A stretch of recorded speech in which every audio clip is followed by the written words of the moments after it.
This is Bilal मुझे वाली सरकार और ये है हमारा वीडियो वीडियो एक्स्ट्रा का 13वां एपिसोड। टेक्निकली ये 14वां एपिसोड होना था क्योंकि हमने बीच में एक और एपिसोड रिकॉर्ड किया जहां पर मैं नजर आ रहा था, लेकिन आपके सेलिब्रिटी वाले भाई जो है ना, उनके कैमरे ने कहा भाई कि असद भाई को नहीं दिखाना। उन्होंने कहा मेरा पुत्र तू शूट ही कर।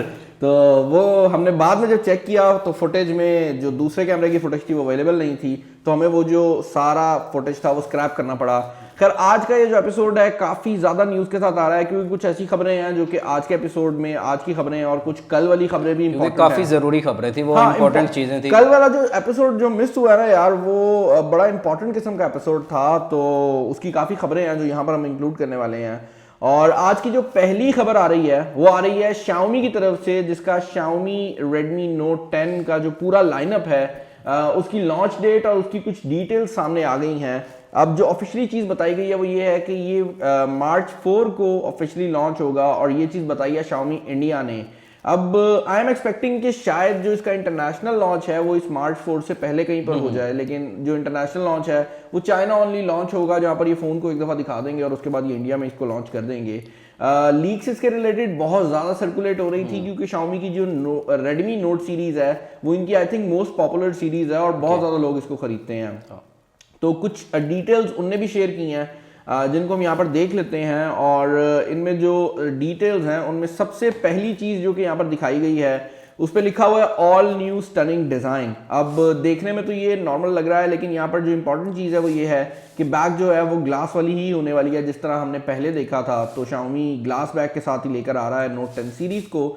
इसके अलावा अगली जो पिक्चर है उसमें सुप्रीम क्वालिटी लिखा हुआ है, लेकिन यहाँ पर जो नोटिस करने वाली चीज़ें हैं उनमें सबसे पहली चीज़ तो ये है कि यहाँ पर जो कैमरा है वो पंच होल कैमरा है, तो आपको स्क्रीन के अंदर ही कैमरा देखने को मिल जाएगा।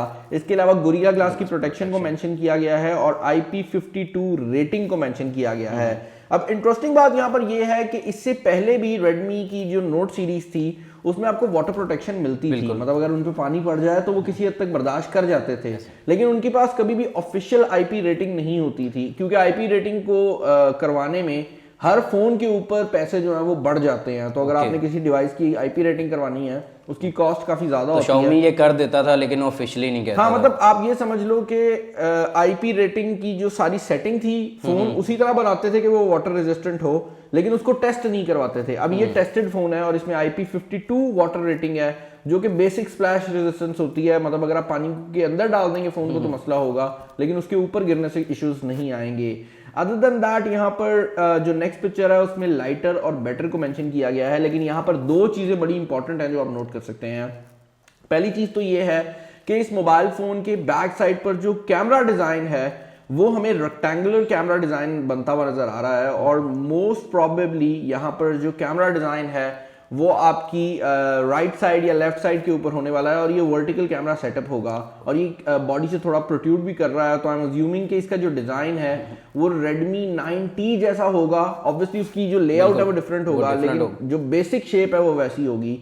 और इसके अलावा एक और चीज जो कि नोटिसेबल है वो ये है कि इस मोबाइल फोन का जो फिंगरप्रिंट स्कैनर है वो साइड माउंटेड फिंगरप्रिंट स्कैनर है, जो कि मेरे माइंड में ये चीज भर रहा है कि भाई इस मोबाइल फोन के अंदर आपको LCD डिस्प्ले मिलेगा। तो वो जो लोग कह रहे थे कि AMOLED डिस्प्ले आएगा वो नहीं आने वाला, क्योंकि इसके अंदर काफी टाइम से खबरें आ रही थी कि यहाँ पर AMOLED डिस्प्ले होगा, लेकिन उसमें प्रॉब्लम ये है कि अगर वो AMOLED डिस्प्ले दे देंगे तो उस पॉइंट पर फिर वो हाई रिफ्रेश रेट नहीं दे सकेंगे। तो आई थिंक Xiaomi ने यहाँ पर एक सोचा समझा फैसला किया है कि गेमर्स क्योंकि उनके फोन को ज्यादा खरीदते हैं तो गेमर्स के लिए AMOLED से ज्यादा हाई रिफ्रेश रेट जरूरी है, और शायद वो यही करें कि LCD डिस्प्ले हो जिसमें हाई रिफ्रेश रेट अवेलेबल हो। इसके अलावा अगर आप बाकी लीक्स और रूमर्स की बात करते हैं तो यहाँ पर ये भी बता दिया गया है कि इसके अंदर आ रहा होगा Qualcomm का स्नैपड्रैगन चिपसेट। अब यहाँ पर जो कंटेंडर्स हैं वो दो ही हैं। पहला कंटेंडर तो है स्नैपड्रैगन 750G और दूसरा कंटेंडर है स्नैपड्रैगन 732G, क्योंकि 720G ये पहले ही दे चुके हैं तो अज्यूम किया जा रहा है कि उससे बेटर ही कुछ आएगा। इसके अलावा बाकी लीक्स में 108 मेगापिक्सल का कैमरा और 144 हर्ट्ज का रिफ्रेश रेट हो सकता है, लेकिन ये वो चीजें हैं जो कि मैं अपने पास से गैस कर रहा हूँ, मुझे भी एग्जैक्टली नहीं पता कि क्या होगा, देखने में आएगा। चार्जिंग के रिलेटेड कोई आई है यार? चार्जिंग के रिलेटेड ऐसा कोई डायरेक्ट तो लीक नहीं आई, लेकिन आई एम अज्यूमिंग के वही 33 वाट होगी या उससे शायद थोड़ा ऊपर ले जाएं इस चीज को। लेकिन जो भी होगा Xiaomi की एक अच्छी बात यह है कि वो काफी हद तक Qualcomm का स्टैंडर्ड यूज करती है, तो वो अपना स्टैंडर्ड नहीं बनाती। तो आई एम अज्यूमिंग कि वो क्वालकॉम के ही क्विक चार्ज 4 या 4 प्लस को यूज कर लेंगे। ओके, नेक्स्ट न्यूज जो कि हमारे सामने आ रही है, ये कल की वीडियो में भी हमने डालनी थी लेकिन वो नहीं हो सकी। ये न्यूज है आसिम अजहर के सिंगल गलतफहमी के रिलेटेड, जो कि पाकिस्तानी गानों में पहला सॉन्ग बन गया है जो स्पॉटिफाई वायरल 50 की लिस्ट के अंदर आया है। अब जिस तरह यूट्यूब पर ट्रेंडिंग का पेज होता है, उसी तरह स्पॉटिफाई जो कि एक म्यूजिक स्ट्रीमिंग प्लेटफॉर्म है जो पाकिस्तान में नहीं चलता, बाय द वे, उस पे ये ट्रेंडिंग का पेज होता है जिसपे आसिम अजहर का सॉन्ग आया है। अब अगर ये गाना वहां पर ट्रेंडिंग में या वहां के वायरल 50 में आया तो इसका मतलब है कि पाकिस्तानी लोग इसको सुन रहे हैं, क्योंकि ऑब्वियसली अंग्रेज तो नहीं सुन रहे होंगे ना गलतफहमी को।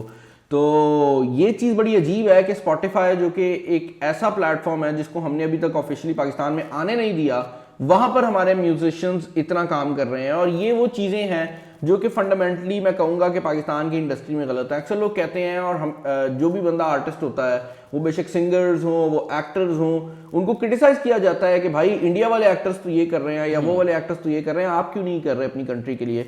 तो भाई प्रॉब्लम काफ़ी हद तक बेसिक हैं। अब अगर एक प्लेटफॉर्म जिस पे म्यूजिक स्ट्रीमिंग हो सकती है, जहां पर हमारा एक सिंगर टॉप 50 में आ रहा है, उसको हम ऑफिशियली लाइसेंस ही नहीं करेंगे तो किस तरह से पाकिस्तानी सिंगर्स ऊपर ये कुछ छोटी मोटी वजहों पे रुके होते हैं ये चीजें ना, लाइसेंस भी। हाँ, मतलब छोटी छोटी चीज़ों पे रुके होते हैं। और पाकिस्तान में ना प्रॉब्लम यह है कि आपको हर इदारे में ग्रीस दे के चीज़ें आगे बढ़ानी पड़ती हैं। पाकिस्तानी जो इदारे हैं उनको इस तरह करने के लिए पाकिस्तानी कंपनीज कर देती हैं, लेकिन अगर आप बात करते हैं इंटरनेशनल कंपनीज की, तो उनके लिए ये चीज़ें बड़ी मुश्किल होती हैं, क्योंकि इंटरनेशनल कंपनीज में हर चीज़ ट्रांसपेरेंट होती है। पाकिस्तानी कंपनीज में एक बॉस बैठा होता है, वो जो कह रहा होता है वो हो जाता है। इंटरनेशनली ऐसा नहीं होता, और यही वजह है कि जब वो कंपनीज पाकिस्तान का कल्चर देखती हैं तो वो बेचारी अनलाइसेंस रह जाती हैं। नेक्स्ट न्यूज जो हमारे सामने आ रही है, ये आ रही है रियलमी के रिलेटेड, जहां पर रियलमी की एक और ईयरफोन्स लीक आउट हो चुके हैं, और ये लीक आउट हुए हैं रियलमी की अपनी सॉफ्टवेयर के थ्रू। रियलमी की लिंक ऐप जो अपने मोबाइल फोन में आप इंस्टॉल करते हैं किसी भी रियलमी IoT को यूज करने के लिए, उसमें रियलमी बड्स एयर 2 जो हैं उनका नाम सामने आ गया है। अब जिनको नहीं पता बड्स एयर 2 का, तो मैं आपको बता दूं, पाकिस्तानी मार्केट में 2 प्रोडक्ट्स आए हैं रियलमी के इस कैटेगरी में। एक रियलमी बड्स एयर नियो है और एक रियलमी बड्स एयर प्रो है। अब जो बड्स एयर 2 हैं, ये बेसिकली रियलमी बड्स एयर 1 का अगला वर्जन है जो पाकिस्तान में लॉन्च ही नहीं हुआ था। हमें उसका एक सस्ता वेरिएंट मिला था जिसका नाम बड्स एयर नियो था। तो ये अगर लॉन्च हो जाता है, प्रो इससे ऊपर वाला वेरिएंट है। प्रो एक एंटायरली डिफरेंट कैटेगरी है। प्रो में एक्टिव नॉइज कैंसलेशन है, उसका डिजाइन भी डिफरेंट है, वो इसमें वो चीजें भी नहीं होंगी। इसमें अभी कहा यह जा रहा है कि हो सकता है कि इसमें एक्टिव नॉइज कैंसलेशन अब इंक्लूड कर दी जाए, और प्रो 2 जो आए उसमें एक्टिव नॉइज कैंसलेशन को भी बेहतर बना दिया जाए।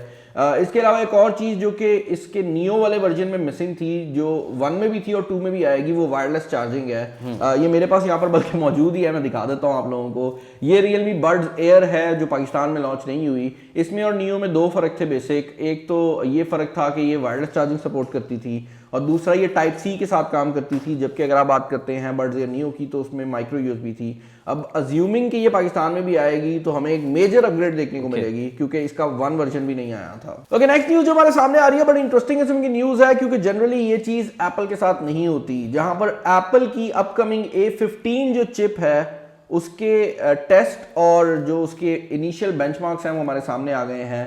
अब अगर आप बात करते हैं एंड्रॉइड वाली साइड की, तो कोई भी फोन लॉन्च होने से काफी पहले हमें उसके जो बेंचमार्क्स हैं वो नजर आने शुरू हो जाते हैं। लेकिन अगर आप बात करते हैं आईफोन्स की, तो एप्पल इस बारे में बहुत सीरियस होता है भाई, और यही वजह है कि हमें एप्पल के जो बेंचमार्क्स हैं वो सामने नजर नहीं आते। एप्पल लोगों की प्राइवेसी पे इतना सीरियस है, तो अपनी पे तो वो भाई बहुत ज्यादा सीरियस है। खैर, यहाँ पर जो रिजल्ट्स आए हैं वो बड़े इंटरेस्टिंग हैं, क्योंकि A15 के जो रिजल्ट्स हैं वो सिंगल कोर के ऊपर तकरीबन 1724 और मल्टी कोर पे तकरीबन 4320 का स्कोर प्रोवाइड कर रहे हैं, जो कि बहुत ज़्यादा नहीं है अगर आप उसको कंपेयर करते हैं A14 के निस्बत, क्योंकि A14 के अंदर जो हमें स्कोर्स मिले थे वो सिंगल कोर पे थे तकरीबन 1600 के करीब, और मल्टी कोर पे थे अराउंड 4300 के करीब ही। तो मल्टी कोर स्कोर तो बिल्कुल इंक्रीज नहीं हुआ, सिंगल कोर में हमें थोड़ी सी बेहतरी ज़रूर मिली है। अब ये चीज़ भी इंपॉर्टेंट है कि अभी A15 का एक्चुअल जो लॉन्च है वो काफ़ी आगे है, क्योंकि अब नया जो आईफोन है वो काफ़ी आगे आएगा, तो हो सकता है कि ये बिल्कुल इनिशियल टेस्ट हों। और यहाँ पर इंटरेस्टिंग बात ये भी है कि A15 की जो सारी परफॉर्मेंस है वो इसकी टेक्नोलॉजी के ऊपर भी बेस होगी, जहाँ पर उम्मीद की जा रही है कि ये 15% लेस बिजली के ऊपर काम करेगा और फिर भी आपको ज़्यादा परफॉर्मेंस प्रोवाइड करेगा। तो वो चीज़ भी इसके लिए काफ़ी इंपॉर्टेंट है।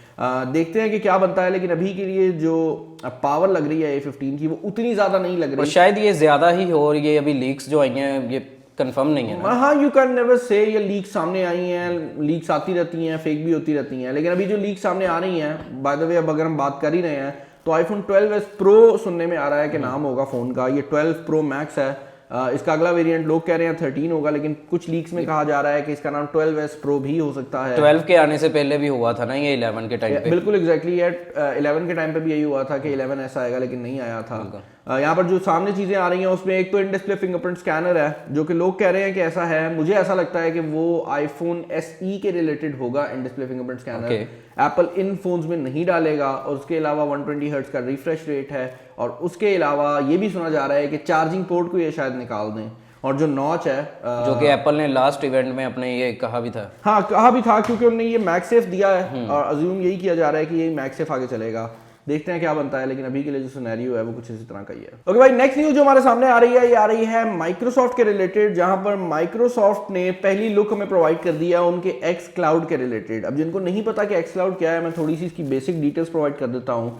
जितनी भी बड़ी कंपनीज हैं वो इस पॉइंट पर ये बात समझ गई हैं कि फ्यूचर के अंदर जो गेमिंग है वो कंप्यूटर पे, प्ले स्टेशन पे, एक्सबॉक्स पे नहीं होने वाली। जितनी भी डिवाइसेस हैं जिनमें अभी हम महंगे ग्राफिक कार्ड लगाते हैं या बहुत भारी प्रोसेसर लगाते हैं, उसकी जगह रिप्लेसमेंट में हमें गेम स्ट्रीमिंग सर्विसेज देखने को मिल जाएंगी। जिस तरह आज आप अगर मूवी देखना चाहते हैं तो आपने एक नेटफ्लिक्स का अकाउंट लिया हुआ है जिसके अंदर मूवी सब कुछ आ जाता है, आपने मूवीज की सीडी, आपके मोबाइल पे कोई लोड नहीं है, आपके मोबाइल पे कोई लोड नहीं, आपने कुछ डाउनलोड नहीं करना। उसी तरह क्योंकि आगे 5G आ रहा है और इंटरनेट की स्पीड तेज हो रही है, तो जितनी भी कंपनीज हैं वो ये कोशिश कर रही हैं कि आपको एक गेम सब्सक्रिप्शन सर्विस प्रोवाइड की जाए, जिसके अंदर आप महीने के पैसे पे करेंगे, और उसके बाद वो जो पैसे हैं उन पैसों की बेसिस के ऊपर जितनी भी गेम्स हैं वो आपको देखने को मिल जाएंगी। इसके दो एडवांटेजेस मिलेंगे। पहला एडवांटेज तो ये है कि जिस तरह नेटफ्लिक्स को आप कहीं पे भी चला लेते हैं, आप लैपटॉप पे देख रहे हैं, लैपटॉप बंद करके टीवी पे चला लें, टीवी बंद करके मोबाइल पे चला लें, तो उसी तरह ही होगा। आप किसी उसने वहीं से रिज्यूम होना है, आप कोई गेम खेल रहे थे वो वहीं से आ जाएगी। और दूसरा बड़ा एडवांटेज ये होगा कि आप कहीं पर बैठ के भी चला सकते हैं। और तीसरा जो इस सबसे बड़ा एडवांटेज है वो ये है कि आपको एक एक गेम खरीदनी नहीं पड़ रही, आपको सारी गेम्स जो हैं उनका लाइसेंस मिल जाएगा। एक महीने के लिए आप वो सारी गेम्स खेल सकते हैं, उसके बाद आप जो है वो नेक्स्ट महीने के अगर पे करना चाहेंगे तो आप करेंगे, अदरवाइज सब्सक्रिप्शन सर्विस आप कैंसिल। वो ऐसा होता है ना कि आपने अक्सर खेलनी भी ज्यादा देर नहीं होती, आप एक गेम पूरे पैसे पे खरीद लेते हो, बाद में वो जाया होती है। एग्जैक्टली ऐसे ही है। काफी ऐसी गेम्स हैं जिनको आपने एक दफा जब एंड कर दिया तो उसके बाद आपने कभी खोल के भी नहीं देखा होता। हर कंपनी कोशिश कर रही है, अब एक्स क्लाउड भी हमारे सामने आ गया है। ओके, नेक्स्ट न्यूज जो हमारे सामने आ रही है बड़ी इंटरेस्टिंग किस्म की न्यूज है। और आजकल क्योंकि भाई क्रिप्टो दोबारा हवा में आई हुई है, हर कंपनी कह रही है कि हम क्रिप्टो करेंसी को सपोर्ट करेंगे, और यही वजह है कि कल की डेट में बिटकॉइन पहली दफा हिस्ट्री में $50,000 की थ्रेशोल्ड को क्रॉस कर गया है। और ये एक बहुत बड़ी बात है क्योंकि एक बिटकॉइन की वैल्यू $50,000 से ऊपर। आज तो आई थिंक सुनने में आ रहा था 51 है कुछ। मैं अभी बता देता हूँ, मैं अभी चेक ही कर रहा था थोड़ी देर पहले, और बिटकॉइन की जो वैल्यू है ऑब्वियसली वो इतनी फ्लक्चुएट करती रहती है कि आप एग्जैक्टली नहीं बता सकते। लेकिन बाय द टाइम मैं ये वीडियो रिकॉर्ड कर रहा हूँ तो इस टाइम पर जो करंट बिटकॉइन की वैल्यू है वो $51,075 है। तो ये 50,000 को क्रॉस करके भी उससे ऊपर $1,000 है, और ये ऊपर नीचे जाती रहती है। 2-3 दफा इसने टच किया, फिर नीचे भी आया कल की डेट में। लेकिन इंटरेस्टिंग बात यह है कि मुझे ये लग रहा है कि बिटकॉइन अब हर बंदा क्योंकि एक्सेप्ट करने लग गया है, तो ये फ्यूचर की करेंसी है। और पाकिस्तान देखने में आता है पाकिस्तान की गवर्नमेंट को इसको ऑफिशियली रिकॉग्नाइज करके इस पे काम शुरू कर देना चाहिए। केपीके की गवर्नमेंट ने किया है, लेकिन ऑफिशियली अभी तक कुछ भी नहीं है। और अभी भी वो वाली हवा है ना कि करेंगे तो पकड़ ही ना लें। FI एक स्टेटमेंट दे रही है कि हम इसको क्लोजली मॉनिटर कर रहे हैं। तो जो बेचारा एक बंदा है जिसने सोचा था मैं बिटकॉइन में काम करूंगा, यार FI की जान छुड़ानी है, मैं नहीं करता इस काम को। ओके, नेक्स्ट न्यूज जो हमारे सामने आ रही है, ये आ रही है किया की तरफ से, जहां पर किया जल्द ही अपनी सोरेंटो SUV जो है, सोरेंटो जो भी इसे कहते हैं, इसको पाकिस्तान में लॉन्च करने वाली है। इंटरेस्टिंग बात यह है कि ये जो SUV है, ऑब्वियसली इसका जो डायरेक्ट टारगेट और डायरेक्ट कंपेटिटर है वो फॉर्च्यूनर होने वाली है टोयोटा की तरफ से, क्योंकि टोयोटा भी 7 सीटर ऑफर करती है और ये भी 7 सीटर SUV है। जो चीज़ इसके अंदर किया को प्रूव करनी पड़ेगी वो शायद इसकी थोड़ी बहुत ऑफ रोड कैपेबिलिटीज़ हैं। क्योंकि जहाँ तक बात करते हैं आप किया स्पोर्टेज की, तो किया स्पोर्टेज एक ऐसी गाड़ी है जिसकी ऑफ रोडिंग आप उतनी ज़्यादा नहीं करेंगे, वो इतनी ज़्यादा हाइट में भी ऊपर नहीं है। लेकिन देखने में आएगा कि सोरेंटो की जो ऑफ रोड कैपेबिलिटीज हैं या इसकी जो रिलायबिलिटी है, क्या वो टोयोटा को मैच कर पाती है। क्योंकि अगर आप फीचर्स वाली साइड से बात करते हैं तो डेफिनेटली किया फीचर्स में बहुत आगे है। इवन स्पोर्टेज के अंदर जो फीचर्स दिए गए हैं वो फॉर्च्यूनर आज भी नहीं देती, और दोनों में प्राइस का काफी डिफरेंस है। तो फीचर वाली साइड से तो किया, ह्यूंडई और MG ये सबसे आगे है ना। लेकिन देखते हैं क्या रिलायबिलिटी में भी ये टोयोटा को बीट कर पाएंगे या नहीं। और टोयोटा भी करोला क्रॉस जो है वो SUV के फॉर्म में लॉन्च कर रही है, जो कि एक EV व्हीकल होने वाली है। EV तो नहीं इसे कहेंगे, इसे हाइब्रिड कहेंगे, क्योंकि हाइब्रिड है बेसिकली।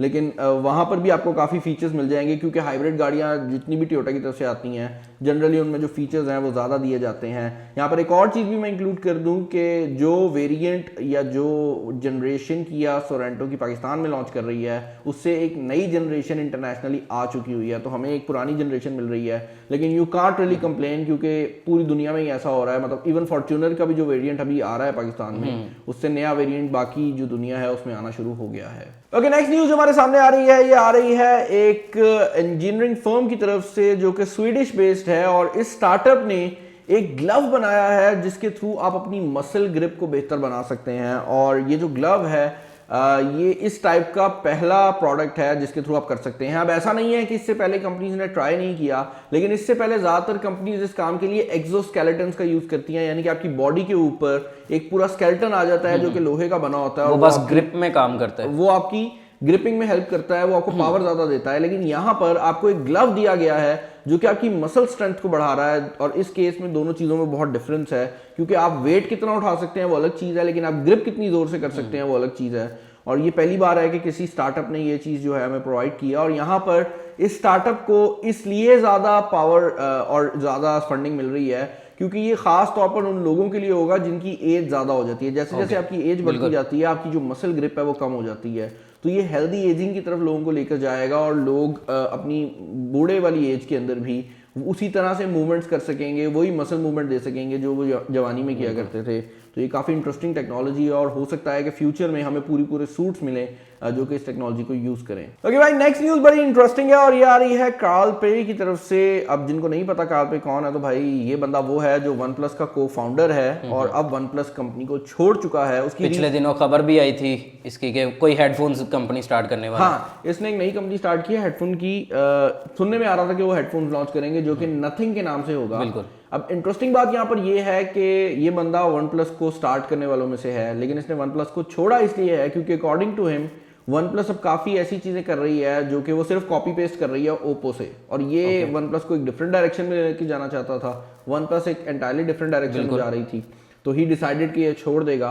और अब इंटरेस्टिंग बात यहाँ पर ये है कि नथिंग जो कि एक ईयरफोन ब्रांड होना था, उसने एसेंशियल को एक्वायर कर लिया है। अब अगर आपको नहीं याद कि एसेंशियल क्या है, तो एसेंशियल बेसिकली एक ब्रांड है जिसको एंड्रॉइड के फाउंडर ने बनाया था। एंड्रॉइड जो कि आजकल गूगल के पास है, जिस बंदे ने उसको बनाया था वो गूगल में काम नहीं करता था, वो एक सेपरेट बंदा था, लेकिन उसके बाद उसने उसे गूगल को सेल कर दिया। तो उस बंदे ने भी एक मोबाइल कंपनी बनाई थी एसेंशियल के नाम से, जिसने काफी हाइप क्रिएट की थी, क्योंकि इस मोबाइल फोन के अंदर आपको ब्लोटवेयर नहीं मिल रही थी, इस मोबाइल फोन के ऊपर कोई लोगो नहीं था, और ये एक ऐसी कंपनी थी जो बड़ा क्लीन एक्सपीरियंस देना चाह रही थी। लेकिन उसका एक मोबाइल फोन आया और उसमें कुछ इश्यूज थे, तो उसके बाद नेक्स्ट फोन नहीं चल ना पाई उनसे वो। तो अब इस बंदे ने मतलब नथिंग ने वो कंपनी एक्वायर की है, और हो सकता है कि हमें फ्यूचर में नथिंग की तरफ से वो वाले फोन्स मिले जो एसेंशियल प्लान कर रही थी, लेकिन एसेंशियल लॉन्च नहीं कर सकी। ओके भाई, नेक्स्ट न्यूज जो हमारे सामने आ रही है इंटेल के एंड से है, और ये जो खबर है ये है इंटेल के एक एड के रिलेटेड जो कि उन्होंने रिसेंटली पब्लिश किया है। अब इस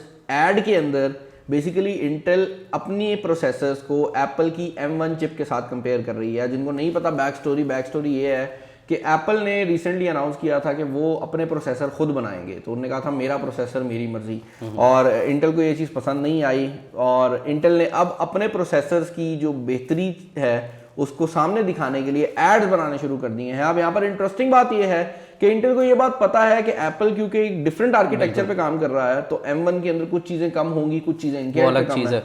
लेकिन फिर भी इंटेल M1 के ऊपर टारगेट कर रही है, लेकिन इंटेल ने यहाँ पर AMD को मेंशन नहीं किया, जिसकी वजह से इंटेल पीछे जा रही है, जो कि इनकी कैटेगरी में ही जो था, कि लेकिन इनसे आगे था। हाँ एग्जैक्टली, AMD इनकी कैटेगरी में ही रहकर इनसे बेहतर प्रोसेसर्स दे रही है। इंटेल ने उनको मेंशन नहीं किया, उन्होंने सिर्फ एप्पल को मेंशन किया है। उसकी रीजन ये है कि वो किसी हद तक एप्पल को टारगेट करना चाह रहे हैं। ये तो मुझे वो होता नजर आ रहा है जो व्हाट्सएप ने नहीं किया था, एक तरफ अपनी बातें छुपाने के लिए कि भाई हम तो ये प्राइवेसी भी देते हैं। हाँ एग्जैक्टली, वही काम है कि अपनी बुराई नहीं बता रहे, बस अच्छाइयों को दोबारा हाईलाइट करी जा रहे हैं। ओके, नेक्स्ट न्यूज जो हमारे सामने आ रही है, ये आ रही है सैमसंग और माइक्रोसॉफ्ट के रिलेटेड, जहां पर फ्यूचर में आपका जो सैमसंग फोन है, आप उसके थ्रू क्विक शेयर करके काफी चीजें अपने विंडोज लैपटॉप के ऊपर शेयर कर सकेंगे। ये ऑलमोस्ट एग्जैक्टली वैसे ही काम करेगा जिस तरह अगर आप एप्पल साइड की बात करते हैं तो एयर ड्रॉप काम करता है। मैंने अगर अपने आईफोन से अपने मैक में कोई चीज़ ट्रांसफर करनी हो तो बहुत आसान है, लेकिन अगर विंडोज लैपटॉप की बात की जाए तो बहुत मुश्किल हो जाती है। अब ये जो फीचर है ये विंडोज और सैमसंग मिलकर डेवलप कर रहे हैं। यहाँ पर जो शॉर्टकमिंग्स हैं वो ये हैं कि एक तो सैमसंग के केस के अंदर, क्योंकि सैमसंग इसको डेवलप कर रही है तो बाकी कंपनीज इसको यूज नहीं कर पाएंगी, सिर्फ सैमसंग के लिए काम करेगा। और दूसरी बड़ी शॉर्टकमिंग जो यहाँ पर आएगी वो ये है कि विंडोज के काफी ऐसे कंप्यूटर्स होंगे जिनमें शायद वाईफाई ना हो, जिनमें शायद ब्लूटूथ ही ना हो। बिल्कुल। तो उन केसेस में क्या होगा वो भी देखने में आएगा, क्योंकि अक्सर डेस्कटॉप कंप्यूटर्स में ब्लूटूथ या वाईफाई मिसिंग भी आ रहे हैं। तो देखते हैं कि उस केस में ये किस तरह से काम करेगा। लेकिन अभी के लिए अगर आप एक सैमसंग यूजर हैं तो आपके लिए शायद थोड़ी बहुत गुड न्यूज है अगर आप विंडोज को भी यूज करते हैं। ओके भाई, अगली खबर आ रही है ओप्पो की तरफ से, जहां ओप्पो ने एक पेटेंट फाइल किया है। आराम से, ठीक मतलब है। पहली असद भाई पहली खबर दे रहे हैं, मतलब कभी कभी आते हैं ना, फिर हम जल्दी में होते हैं जरा। एक मूवेबल कैमरा डिजाइन के रिलेटेड उन्होंने पेटेंट फाइल किया है, ठीक है, जिसमें वो सेल्फी कैमरा पे काम करेंगे जो कि मूव हो सकेगा। मतलब ओप्पो रोज कोई ना कोई पेटेंट फाइल कर देती है, और मुझे यहाँ तक लगता है कि ओप्पो ने ऐसे R&D वाले बंदे बैठाए हुए हैं कि भाई आप बताओ, हमने पेटेंट फाइल करना है, काम आता है नहीं आता वो बाद में सोचेंगे, एक दफा पेटेंट फाइल कर दें। ठीक है। और यहाँ पर जो पेटेंट है वो मूवेबल कैमरा का है, तो असद तेरे हिसाब से इसका कोई फायदा भी है?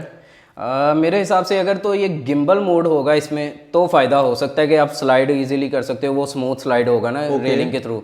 एंड आई थिंक वो वाइड एंगल शॉट्स के लिए भी यूज होगा कि पहले एक शॉट इस तरफ ले ली, एक शॉट इस तरफ ले ली, उसको स्टिच कर दिया तो वो बहुत वाइड एंगल दे देगा। उसके अलावा इसका मुझे कोई खास एडवांटेज बनता हुआ नजर तो नहीं आ रहा, लेकिन जब आएगा पता चलेगा, जब आएगा पता लगेगा। लेकिन ओप्पो एक ऐसा ब्रांड है जिसने शार्क फिन कैमरा दिया है, ओप्पो एक ऐसा ब्रांड है जिसने हमें पॉपअप कैमरास दिए हैं, ओप्पो ने हमें रोटेटिंग कैमरास दिए हैं, ओप्पो ने फाइंड एक्स में बिल्कुल ही ऊपर जाने वाला कैमरा दिया था जो हाइड हो जाता था। तो ओप्पो ऐसा ब्रांड नहीं है जो इस तरह की चीज़ें ना करता हो, लेकिन ये एक एंटायरली डिफरेंट डायरेक्शन है उस चीज़ से जो आजकल कंपनीज कर रही हैं कि बिल्कुल बेजललेस फोन बनाना चाह रही हैं। लेकिन इसमें आपको बेजल काफ़ी मोटी मिलेगी ऑब्वियसली, क्योंकि एक मोटर लगनी है जो कैमरा को मूव कर सके। ओके, नेक्स्ट न्यूज़ बड़ी इंटरेस्टिंग किस्म की आ रही है जो एप्पल फ्लिप के रिलेटेड है, जिसको आईफोन फ्लिप भी कहा जा रहा है। अब इसका नाम एग्जैक्टली क्या आता है हमें इस चीज़ में श्योरिटी नहीं है, लेकिन बेसिकली ये जो फ़ोन है ये एप्पल का फोल्डेबल फ़ोन होने वाला है। और जो लीक यहाँ पर सामने आई है ये इंटरेस्टिंग इसलिए है क्योंकि इस लीक को पॉसिबल बनाने के लिए एप्पल को कोई नई टेक्नोलॉजी डेवलप करनी पड़ेगी। वेल, फोल्डेबल फोन्स जितने भी आ रहे हैं उनके अंदर स्टाइलस की जो सपोर्ट है वो ठीक तरह से अवेलेबल नहीं है। उसकी स्क्रीन बहुत नाजुक होती है, स्क्रीन बहुत नाजुक होती है, इवन अगर आप जोर से उंगली लगा देना तो वो खराब हो सकती है। तो स्टाइलस क्योंकि बहुत पॉइंटी होते हैं तो वो खराब कर सकते हैं। इंटरेस्टिंग बात यह है कि सुनने में आ रहा है कि एप्पल पेंसिल की जो सपोर्ट है वो आईफोन फ्लिप के अंदर अवेलेबल होगी। अब अगर इस चीज़ को एप्पल ने पॉसिबल बनाना है तो एप्पल को श्योरली जो सामने की तरफ प्रोटेक्शन है उसकी कोई नई टेक्नोलॉजी डेवलप करनी पड़ेगी, या तो कोई नया ग्लास होगा, क्योंकि इस पे अभी सैमसंग भी एक्सपेरिमेंट ही कर रही है। सैमसंग ने पहले प्लास्टिक दिया, उसके बाद सैमसंग ने Z Fold 2 और Z Flip के अंदर हमें फोल्डेबल ग्लास दिया, और अब सुनने में आ रहा है कि वो दोबारा प्लास्टिक की तरफ जा रहे हैं। तो हर कंपनी इस तरफ एक्सपेरिमेंट ही करती हुई नजर आ रही है। देखते हैं कि एप्पल इसको कैसे। क्या इनका ग्लास का एक्सपीरियंस ठीक नहीं रहा, क्या हुआ था यार? ग्लास का एक्सपीरियंस आई डोंट नो, मतलब एज अ कंज्यूमर तो वो एक्सपीरियंस मुझे सही लगा था, क्योंकि जब आप उस पर फिंगर फेरते थे तो आपको थोड़ा रिजिड भी फील होता था, वो थोड़ा मजबूत भी था। लेकिन मेरे ख्याल से जो सबसे बड़ा मसला आया होगा वो ये हुआ होगा कि जब झटका लगता होगा तो वो माइक्रो ग्लास था वो टूट जाता होगा। देखते हैं इसमें क्या सिनेरियो था। Z Fold 3 जल्दी आने वाला है, और बाय द वे अगली खबर भी Z Fold 3 के रिलेटेड ही है, जो कि ये कह रहा है कि Z Fold 3 शायद वो पहला फोन हो सैमसंग की तरफ से जो इन डिस्प्ले कैमरा के साथ आया है, जिसको सब स्क्रीन कैमरा भी कहा जा रहा है। अब अभी के लिए जो इन डिस्प्ले कैमराज हम बात करते हैं तो हमारे माइंड में ये पंच होल आ जाता है, लेकिन सब स्क्रीन कैमराज का मतलब ये है कि स्क्रीन के नीचे कैमरा लगा होगा और जब वो कैमरा यूज नहीं हो रहा होगा आपको पता भी नहीं लगेगा, पूरी स्क्रीन हो जाएगी, वो आपको सामने से पूरी स्क्रीन नजर आएगी। और ये प्रिज्म का यूज करते हुए ऐसा करते हैं। ZTE एक चाइनीज ब्रांड है जिसने ऑलरेडी एक फोन मार्केट में निकाल दिया है इस कैमरा टेक्नोलॉजी के साथ। ऑब्वियसली उसमें कुछ चीजें कम हैं, वो क्वालिटी में भी पीछे है, क्योंकि आप स्क्रीन के नीचे से जब तस्वीर खींच रहे हैं तो वो क्वालिटी को भी इफेक्ट करता है। लेकिन वो एक एक्सपेरिमेंट था, तो हाँ एक्सपेरिमेंट कह सकते हैं उसको आप। और आई डोंट नो कंपनीज इस तरफ क्यों जा रही हैं, लाइक मुझे इस छोटे से सुराग से कोई मसला नहीं है, एज लॉन्ग एज बैटरी अच्छी हो, फोन स्लो ना हो, बिल्कुल, और कोई नया काम करे फोन। लाइक डिजाइनिंग ठीक है, आप डिजाइन पे फोकस करो, लेकिन इवन मुझे आज तक फोल्डेबल फोन्स का भी कोई खास यूजेज समझ नहीं आया, क्योंकि जिसको टैबलेट चाहिए वो टैबलेट खरीद लेगा। पहले स्क्रीन की जो सारी साइजेस हैं वो इतने आ गए हैं कि I think this is more than enough, इससे बड़ा नहीं होना चाहिए। लेकिन आई थिंक कुछ लोग बड़ी स्क्रीन चाह रहे होते हैं, लेकिन पॉकेट में कैरी करना उन्हें जरा मुश्किल होता है। अच्छा, कौन सा ऐसा बंदा है जो ये सोचता हो कि मुझे बड़ी स्क्रीन चाहिए रोजाना की बेसिस पे और मैंने उसको पॉकेट में कैरी करना है? अगर आपने बड़ी स्क्रीन कैरी करनी है तो आप आईपैड वाले यूजर हो ना, तो आई पर्सनली डोंट नो, लेकिन अगर आप उनमें से एक बंदा है, बाय द वे आप बताएं, आप लोग कमेंट्स में बताएं कि आप लोगों को क्या लगता है, क्या फोल्डेबल फोन्स का कोई फायदा है या नहीं। मुझे पर्सनली कोई खास चीज नहीं लगती, इंटरेस्टिंग बहुत लगते हैं, एक्साइट जरूर करते हैं, लेकिन जब मैं सोचता हूँ कि क्या उसका कोई फायदा एक्चुअल यूज हमारे हिसाब से तो कोई नहीं है ना। बिल्कुल ऐसा ही है। तो अगली खबर जो आ रही है वो ऐसे है कि पहले जैज ने ये काम कर चुका हुआ है ना, जैज उसने ये कर लिया था। अब यूफोन की तरफ से आया कि उन्होंने अपनी ई सिम जो है वो लॉन्च कर दी है। तो अगर अब आपके पास आईफोन है जिसमें ई सिम की सपोर्ट होती थी, अब आपको वो फायदा हो जाएगा उस चीज का। बेसिकली आईफोन्स पूरी दुनिया में ड्यूल सिम ही आते हैं, ये चीज लोगों को नहीं पता। हमारे यहाँ सिंगल सिम कंसीडर इसलिए किया जाता है कि सिंगल सिम इसलिए कंसीडर होते हैं क्योंकि वही असल वाली बात के उसमें एक फिजिकल सिम डलती है और एक ई सिम डलती है। और पाकिस्तान में क्योंकि हांगकांग वेरिएंट्स भी बहुत ज्यादा आ रहे होते हैं, तो हांगकांग वेरिएंट में दोनों फिजिकल सिमें डलती हैं, तो आई थिंक उसकी वजह से कंसिडर ये होता है कि आईफोन सिंगल सिम ही है, जबकि आपके पास ई सिम की ऑप्शन है। और अगर आपने ये आईफोन 10 वाली सीरीज से आगे कोई भी आईफोन लिया है तो उसके अंदर आपके पास ड्यूल सिम की ऑप्शन अवेलेबल है। ई सिम के थ्रू आप जैज या यूफोन के नेटवर्क को यूज कर सकते हैं, आप जाके उनसे सिम ले लें और आप 2 सिम उस फोन के ऊपर यूज कर सकेंगे। और ये फैसिलिटी सबके लिए अवेलेबल है, तो अगर आपको नहीं पता था मैंने बता दिया आज। ओके, नेक्स्ट न्यूज बड़ी इंटरेस्टिंग किस्म की न्यूज है और ये न्यूज आ रही है Amazon और रिलायंस के रिलेटेड। अब जिनको नहीं पता, इंडिया के अंदर Amazon जो कि अमेरिकन कंपनी है और रिलायंस जो कि एक इंडियन कंपनी है, उनके दरमियान में फड्डा चल रहा है एक और कंपनी को लेकर। अब इंटरेस्टिंग बात यहाँ पर यह है कि Amazon भी एक बहुत बड़ा जाइंट है, और अगर आप इंडिया की बात करते हो तो वहां पर रिलायंस भी एक बहुत बड़ा जाइंट है। ये मुकेश अंबानी की कंपनी है जो कि इंडिया का रिचेस्ट मैन है। तो इनकी जो लड़ाई चल रही है वो एक कंपनी है फ्यूचर ग्रुप, उसके रिलेटेड चल रही है, जो कि इससे पहले 49% Amazon के पास थी। 49% Amazon के पास होने की वजह से Amazon उसका कंट्रोलिंग शेयर रखती थी, यानी कि टोटल जो कंट्रोल था वो उनके पास था। लेकिन अब क्या हुआ है कि इस कंपनी के काफी ज्यादा शेयर्स रिलायंस को बेच दिए गए हैं, और रिलायंस को क्योंकि ये शेयर्स बेच दिए गए हैं तो उसके बाद अब Amazon कहता है कि भाई हमने तो पहले कहा हुआ था कि ये शेयर किसी को नहीं बेचे जाएंगे। फ्यूचर ग्रुप ये कहता है कि भाई अगर हम ये शेयर्स ना बेचते तो जो हमारे हालात थे हम सर्वाइव ही नहीं कर सकते थे। तो ये फड्डा चल रहा है, लेकिन इस सारे फड्डे में इंपॉर्टेंट बात यह है कि इंडिया में जो टेक जाइंट्स हैं, जो कंपनीज हैं, वो इतनी बड़ी हो गई हैं कि वो अमेरिकन टेक जाइंट्स के साथ compete कर सकें। पाकिस्तान में जब कोई बिजनेसमैन पैसा कमाने लगता है तो हम कहते हैं कि भाई ये बंदा पैसा क्यों कमा रहा है। ये शेयर्स वाली गेम यहाँ हो ही नहीं पानी थी ना इससे पहले। यार हमारे यहाँ पता नहीं क्या मसला है कि पाकिस्तानी 2 चीजें बड़ी अजीब करते हैं। पहली चीज तो ये है कि सबको पैसा चाहिए, और दूसरी चीज ये है कि कोई ये मानने को तैयार नहीं है। मतलब कोई बंदा आपको आके नहीं कहेगा कि भाई मैं पैसे के लिए काम कर रहा हूँ। लाइक मेरे से कोई पूछता, मैं स्ट्रेट अप कहता हूँ भाई मैं रोज उठता इसलिए हूँ क्योंकि मुझे पैसा पसंद है, मुझे पैसा कमाना है। जब मैं लोगों को ये बात बताता हूँ या कोई बंदा इस बारे में बात करता है तो हर बंदा मुंह बना के बैठ जाता है, यार इसको पैसे की लत है। सीधा किसी को आप कह ही नहीं सकते ना कि हाँ, मतलब यहाँ पे एक फेस छुपाया हुआ है, और कोई बंदा पैसा कमा रहा हो तो उसको बुरा भी कंसिडर किया जाता है कि ये पैसा क्यों कमा रहा है। ओके, नेक्स्ट न्यूज बड़ी इंटरेस्टिंग किस्म की न्यूज है, जहां पर गार्मिन जो कि एक स्मार्ट वॉच बनाने वाली कंपनी है, स्मार्ट वॉच के अलावा भी फिटनेस ट्रैकिंग वाली काफी वॉचेस बनाती है, उसने अपनी पहली solar powered smart watch launch कर दी है। ये ऐसी स्मार्ट वॉच होगी जिसके अंदर आपको इसको रेगुलरली चार्ज नहीं करना पड़ेगा, ये ऑटोमेटिकली सूरज की रोशनी से चार्ज हो जाया करेगी। तो ये चीज बड़ी इंटरेस्टिंग है, क्योंकि इससे पहले अगर आप बात करते हैं कन्वेंशनल वॉचेस की, तो एक टाइम आया उसके बाद आपकी कलाई की मूवमेंट से या ब्लड की सर्कुलेशन से आपकी जो वॉचेस थी वो रिचार्ज हो जाती थी, तो आपको उनको रिचार्ज नहीं करना पड़ता था। अब स्मार्ट वॉचेस में भी ये चीज़ आ रही है कि आपको उनको रेगुलरली रिचार्ज नहीं करना पड़ेगा, वो सोलर के थ्रू हो जाएंगी। ये पाकिस्तान में आती है?